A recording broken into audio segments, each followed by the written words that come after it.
हाँ जी सर, आपके पास यहाँ पर सवाल में ये दिया हुआ है कि एक आपके पास मास है बेसिकली ऑफ मास m1, वो जा रहा है v1 स्पीड से राइट डायरेक्शन में, और ऑब्वियसली ये पूरा अरेंजमेंट आपका रखा हुआ है स्मूथ सरफेस पर म्यू बराबर 0 पर। और एक और मास है आपके पास ऑफ मास m2, वो राइट डायरेक्शन में जा रहा है v2 स्पीड से,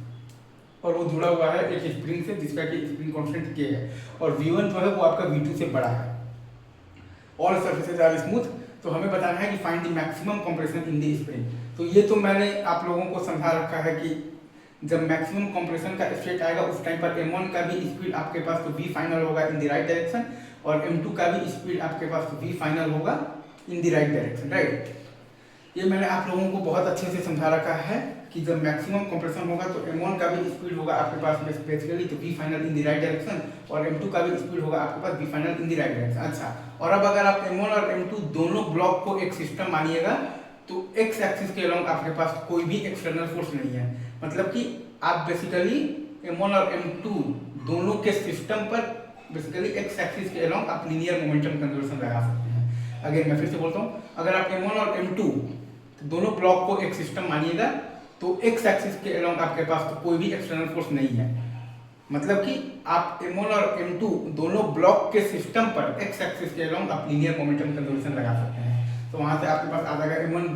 मतलब कि into v1 plus m2 into v2, और ये बराबर है m1 plus m2 into vf के। वहां से आपके पास आ जाएगा m1 into v1 plus m2 into v2 बराबर है आपके पास m1 plus m2 into vf के। और दूसरा हम लोग लगा देंगे तो वर्क एनर्जी थ्योरम, ठीक है सर। तो वर्क एनर्जी थ्योरम से हमारे पास आ जाएगा work done by the spring force है आपके पास माइनस हाफ इंटू के इंटू एक्स मैक्स का स्क्वायर, और बराबर, और ये है आपके पास फाइनल काइनेटिक एनर्जी है half m1 plus m2 into v final का मतलब के स्क्वायर, और माइनस हाफ m1 इंटू तो v1 स्क्वायर, और माइनस हाफ m2 इंटू है आपके पास तो v2 स्क्वायर, राइट। अगेन मैं फिर से बोल रहा हूँ,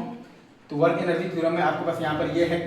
कि work done by the spring force है आपके पास माइनस हाफ इंटू के इंटू एक्स मैक्स का स्क्वायर, और ये बराबर है आपके पास फाइनल काइनेटिक एनर्जी है आपके पास half into m1 plus m2 into तो v फाइनल का स्क्वायर, और minus half into m1 into v1 मतलब की स्क्वायर, और minus half into m2 into v2 square. यहाँ से आप बेसिकली एक्स मैक्स को निकाल लीजिएगा भैया। फिर आप चाहें तो शॉर्टकट है कि आप basically half into mu into v relative का स्क्वायर, और ये बराबर आप कर सकते हैं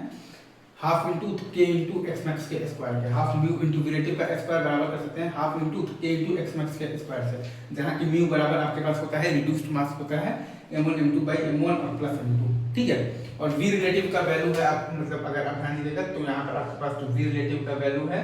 v1 माइनस v2, ठीक है। तो पहले वाले सवाल में वो आपका बेसिकली तो v0 के इक्वल था, right sir, is it true? आगे बढ़े, ठीक है।